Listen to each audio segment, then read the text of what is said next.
Episode 79 प्रेम का गहरा रंग। राठौड़ मैंशन। सुबह का वक्त। सुबह के ठीक 4 बज रहे थे। आयशा चैन की नींद सोई हुई थी। तभी अभय ने उसके कान पर अलार्म क्लॉक लगा दी। सोने दो, आयशा नींद में चिल्लाई। उठो जल्दी से, भूल गई आज तुम्हें जल्दी उठने को कहा गया था, अभय उसे हिलाते हुए बोला। तब जाकर आयशा ने अपनी आँख खोली। अबे यार, आयशा बड़बड़ाई। उठो जल्दी से और रेडी हो जाओ, मैं नीचे तुम्हारा वेट कर रहा हूँ। ये बोलकर अभय रूम से बाहर जाने को हुआ। तभी वापस पीछे पलटकर वार्निंग देते हुए बोला, वापस से सो मत जाना। अरे यार, नहीं सो रही हूँ, आयशा बेड से नीचे उतरते हुए बोली। नीचे हॉल में अभय आयशा के आने का इंतजार कर रहा था। तभी घर की डोरबेल बजी। अभय अपने मन में सोचते हुए खुद से बोला, इतनी सुबह कौन आ गया, कहीं चाची तो नहीं।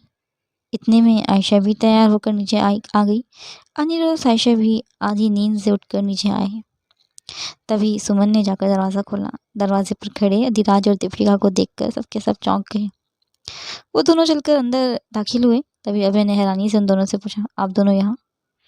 अधिराज को देखकर आयशा काफ़ी खुश हो गई। वो लंबे कदमों से साथ उसके पास गई। अधिराज ने उसे अपने गले से लगा लिया। पापा, आप दोनों इतनी सुबह यहाँ क्यों आए हैं, आयशा ने पूछा। तो अधिराज नाराज़ होने की एक्टिंग करते हुए बोला, क्यों, तो ऐसे क्यों बोल रही है, क्या ये हमारा घर नहीं है, क्या अपनी बेटी से मिलने नहीं आ सकता मैं। आयशा हंसते हुए बोली, अरे नहीं नहीं पापा, ऐसी बात नहीं है, ये घर आप दोनों का भी है। आप दोनों का जब मन करे आप लोग यहाँ तब आ सकते हैं। भला हम सबको क्यों कोई परेशानी होगी, बल्कि हम सबको तो बहुत खुशी हुई आप दोनों के यहाँ आने से। अधिराज ने मुस्कुराते हुए उसके सिर पर हाथ फेरा और दीपिका को इशारा किया। दीपिका के हाथ में एक थाल थी, लाल कपड़े से ढकी हुई। उस थाल को उसने आयशा की तरफ बढ़ाया और उसके सर में बोली, ये तुम्हारे लिए सरगी है, खा लेना। आयशा मुस्कुराई और दीपिका के पैर छूने के लिए झुकी। तभी वो बड़बड़ाते हुए बोली, हाँ ठीक है, खुश रहो, सदा सुहागन रहो। दीपिका का ऐसा रूखा सा व्यवहार आयशा के प्रति देखकर सभी को काफ़ी बुरा लगा। लेकिन इस वक्त कोई भी उसे कुछ नहीं कह रहा था, क्योंकि इस वक्त वो समझने की परिस्थिति में थी ही नहीं। अब चलते हैं, मासा मुझे ढूंढ रही होंगी, दीपिका अधिराज से बोली और जाने के लिए मुड़ी। एक बार फिर से अधिराज ने आयशा को गले लगा लिया और फिर वहाँ से चला गया। उन दोनों के वहाँ से जाने के बाद अभय आयशा से बोला, लो भाई, अब तो तुम्हें सरगी भी मिल गई। मेरी लाई हुई सरगी तो तुम क्यों ही खाओगी, अभय मुंह बनाते हुए बोला। तभी अनिरुद्ध बोला, भैया आप टेंशन मत लो, मैं हूँ ना, मैं खा लूँगा सरगी। तभी आयशा उसके कंधे पर हाथ मारते हुए बोली, अरे बुद्धू, ये सरगी तुम क्यों खाओगे, सरगी तो वो लोग खाते हैं जो लोग व्रत करते हैं, भला तुम किसके लिए व्रत करने वाले हो। आयशा ने जब उसे बुद्धू बोला तो अनिरुद्ध ने भी उसे एक मुक्का मारा। बुद्धू किसे बोल रही है तू, कोको कोला। उन दोनों की ये नोक झोंक देखकर आयशा काफ़ी ज़्यादा मज़े लेने लगी। आयशा हंसते हुए बोली, वैसे अक्सर पहली पहली लड़ाई ना प्यार में बदल जाती है।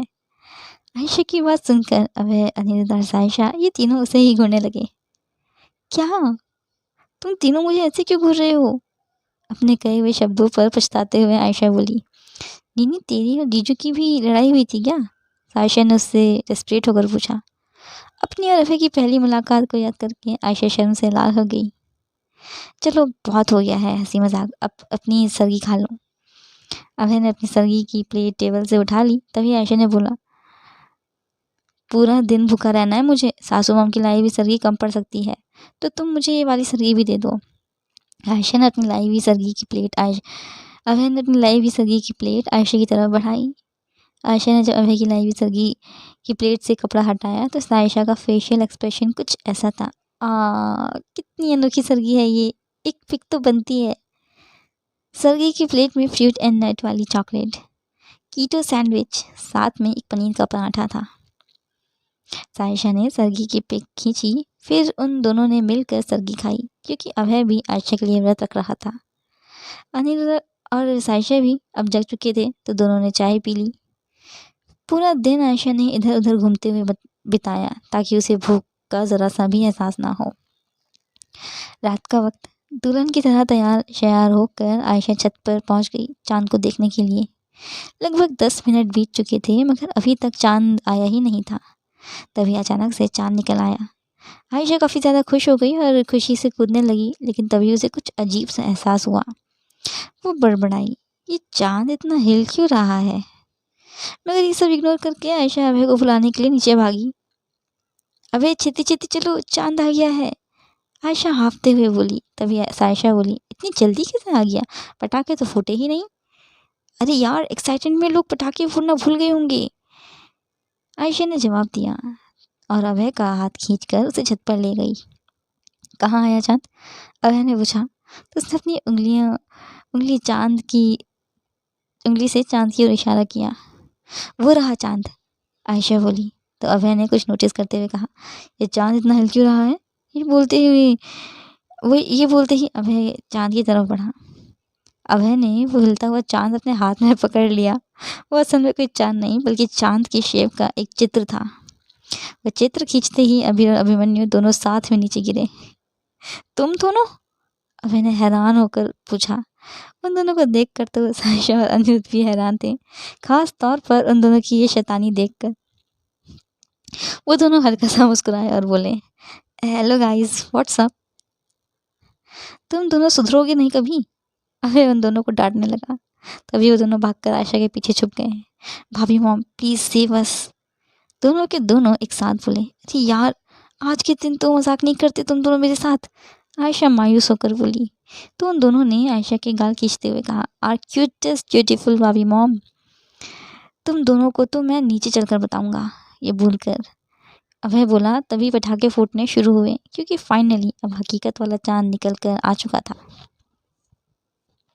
पिटाई बाद में कर लेना इन दोनों की, अभी चलकर व्रत खोल लेते हैं, आयशा हाथ में पूजा की थाल लिए बोली।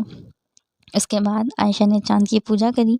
फिर अभय की और छन्नी से अभय का चेहरा देखा। अभय ने भी उसे पानी पिलाकर उसका व्रत खोला और फिर आयशा ने भी उसे पानी पिलाकर उसका व्रत खोला। तभी सायशा बोली, ओहो नीनी, ससुराल आकर तो तू सब कुछ भूल गई है। भूल गई तू मम्मी पापा के पैर छूकर उनका आशीर्वाद देती है, मगर तूने तो जीजू के पैर ही नहीं छुए। आयशा मुंह बनाते हुए बोली, पता है मुझे, मैं छूने ही वाली थी अपने पतिदेव के पैर। फिर आयशा ने अभय के पैर छुए और अभय ने उसके सिर पर हाथ रखकर उसे आशीर्वाद दिया और फिर उसके माथे को भी चूम लिया। आज के लिए बस इतना ही, मिलते हैं नेक्स्ट एपिसोड में। चैप्टर अच्छा लगा तो कमेंट करिए, चैनल को सब्सक्राइब ज़रूर करें। Thank you.